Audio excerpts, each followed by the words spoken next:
Well, it's a rainy day here. Stuart doesn't mind being out in the rain, but I think it's a pretty good day to sow a winter tarp.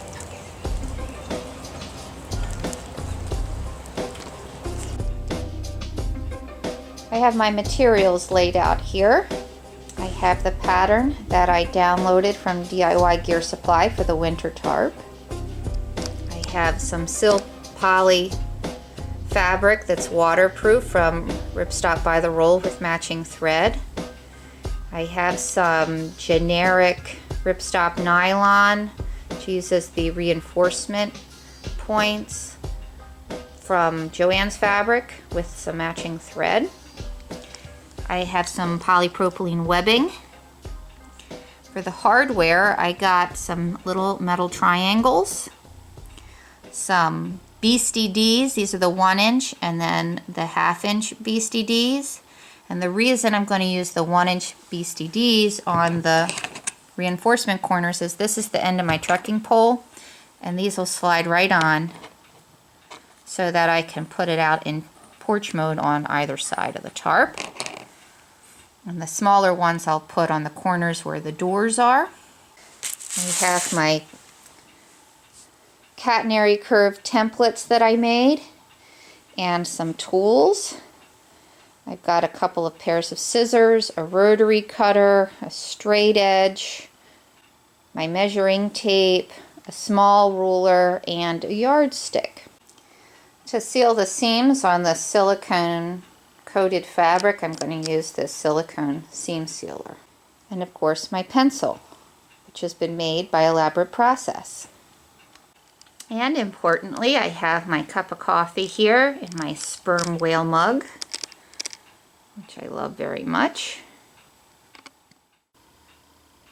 The first thing I'm going to do is I'm going to measure out and cut a pattern for the catenary curve. And there are a couple of ways to do this. And one way, the easy way, is to suspend a string by 2 points and then draw the curve. But since it's raining out today and it's wet and I don't have a lot of empty wall space in my house, I'm going to do it with measurements. And I'm going to make the long cat curve that's going to go along the bottom of my tarp, and I have the curve plotted out here with X-Trekker's online cat curve calculator, which is very, very easy and helpful. So you import the length of your cat curve and then you import the depth, and it will tell you as an output here at each 1-inch increment how deep you need to make your measurement. And so I'm going to first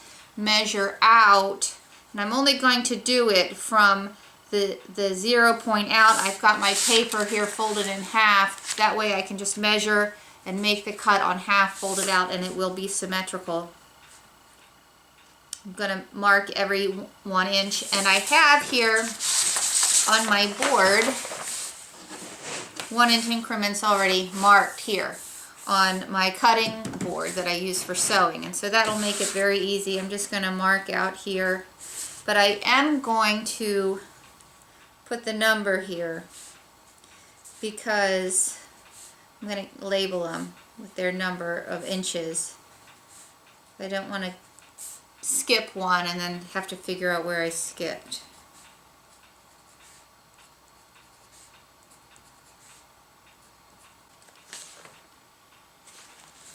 Alright, so we've got all of our inches here marked, and now I'll read off the spreadsheet the depth of each point, and then that is what I will mark. So here the 0 point is my crease.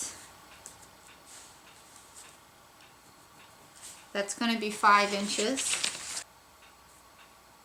11 is 4.6. So at each inch that I go down the pattern here, I'm just marking how far up I need to go. And then I'm going to just connect these marks here with the scissors and cut them out.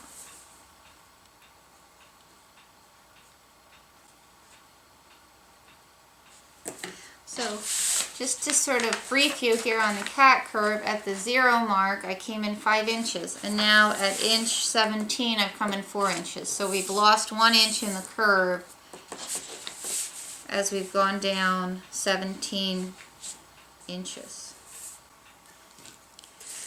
Alright, I have all of the depths of my cat curve marked on the paper, so now I'm just going to cut it out with my scissors and make sure that it's lying nice and flat, because I'm cutting both sides of the pattern at the same time.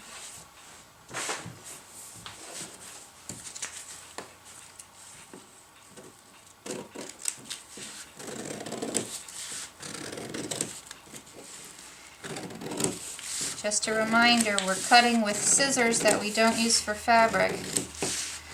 We don't want to cut paper with our fabric scissors.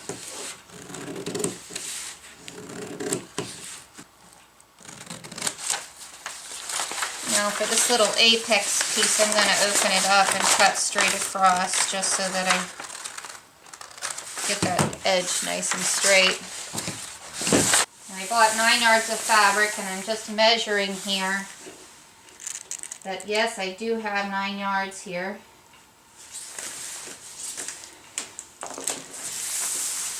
And the first thing I'll need to do is actually cut this fabric.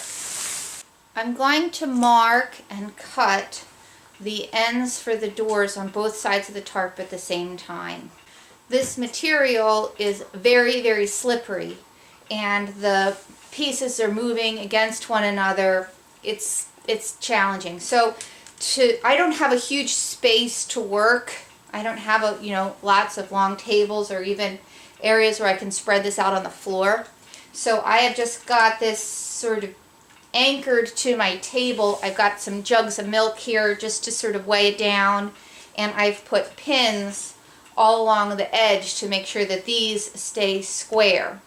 So I'm going to measure the angle that I need for the door, and then I'm just going to cut that out. So I have my pattern here, and my pattern says that I need 14 inches on this end to come in. So if this is the ridgeline side, this has to be 14 inches to make the angle for the door. So I'm going to measure in 14 inches and then draw a line.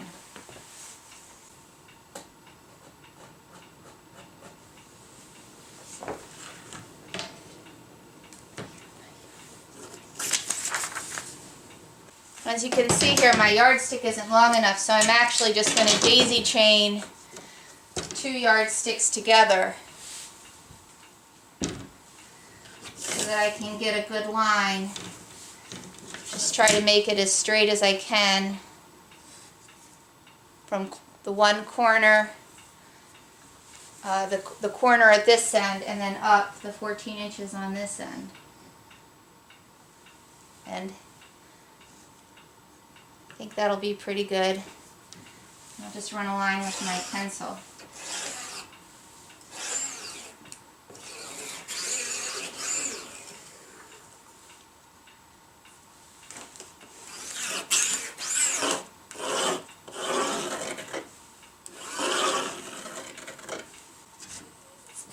Okay, so that left a nice mark, and I'll follow that with the scissors. So while I'm cutting this, I just want to show you that I've moved a line of pins inside the cut line so that this fabric isn't going to slide as I am making the cuts. I'm just going to carefully follow the line I marked with my pencil.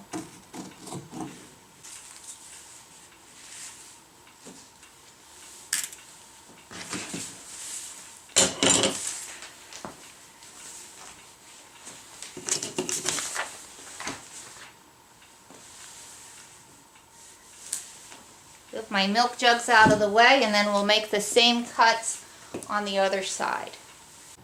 Just want to show you this. Up here at the ridgeline end, I have attached all of the layers of fabric together for the folding and cutting, and I don't want to put in a lot of unnecessary pinholes. So I have just put these little bullnose clips that get from a office supply store, and those are holding this really good. Alright, I've just completed making these two cuts here so that I have a 14-inch depth to where the bottom of the tarp is to where the ridgeline is. And next I'm going to make this first set of cat curves on all four sides. And I have folded the tarp so that I have these two sides together, and then these two sides are brought up so that I only need to mark and make one, and they'll all be the same. I'll cut through all 4 layers of fabric at the same time. And so I have a depth here on my cat curve of 6 inches. So I need to trim from the bottom of the fabric 6 inches up and then measure 44 inches in, and that will be the depth and length of this first cat curve. And I have my cat curve template that I already cut out that I'll line up to mark for the cut. From the base of the tarp, the bottom edge up, I need to mark this 6 inches, and this is where I will put the one corner of my cat curve template. Then I'm going to measure out with my yardstick 44 inches, and that's where I'll have the other end of the cat curve template. When I have my cat curve template set here, it's at the mark I made for 6 inches up from the base of the tarp, and I'm just going to pin it in place right to the fabric so that it doesn't move around on me.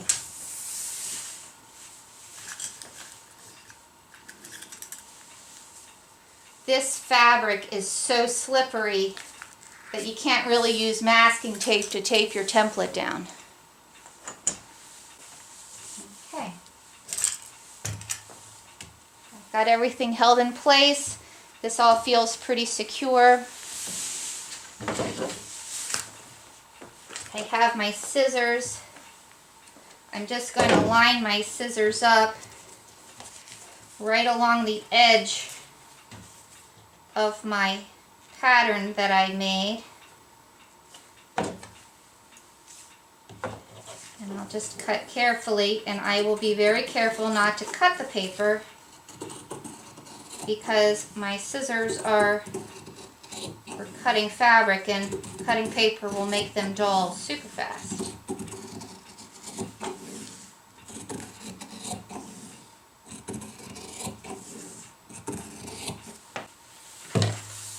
Okay, the first cat cut is done. And we have this going through 4 layers of the fabric. So now we'll do the central arc on the tarp. And that'll give us this nice, beautiful cat curve along the bottom edge of the tarp. I have the center line of my template that I made just folded exactly in half, and I'm just going to line it up with the crease here on my tarp fabric, and then just like the other cat curve that we made, I'm going to pin this down and then cut out the arc. Just like I did on the other curve, I'm going to put a series of pins just inside the cut mark so that as I cut this, the fabric is not going to slide around on me and cause a weird cut. And I'm going through all 4 layers of fabric, so if it were to do a weird cut, I would get 4 identical weird cuts. So I've just put pins right inside my cut mark. I'm just traveling along with the scissors, cutting just at the edge of my pattern, not through my pattern.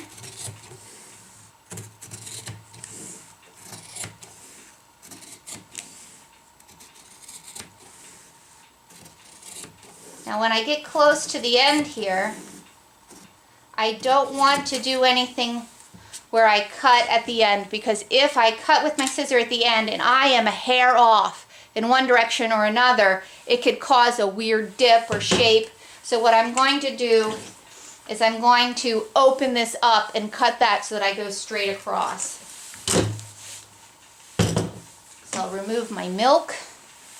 So where I had the fold in the center part of my cat curve, I just opened up. I'm going to lie a ruler right across, draw a straight line, and that's where I'll cut so that that center part of my cat curve is straight.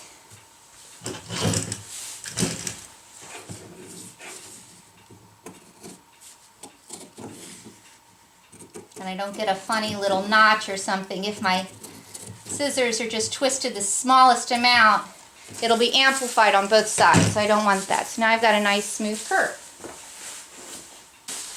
Okay, I'm just going to remove all of my pins from the sides of the fabric because we don't need those anymore.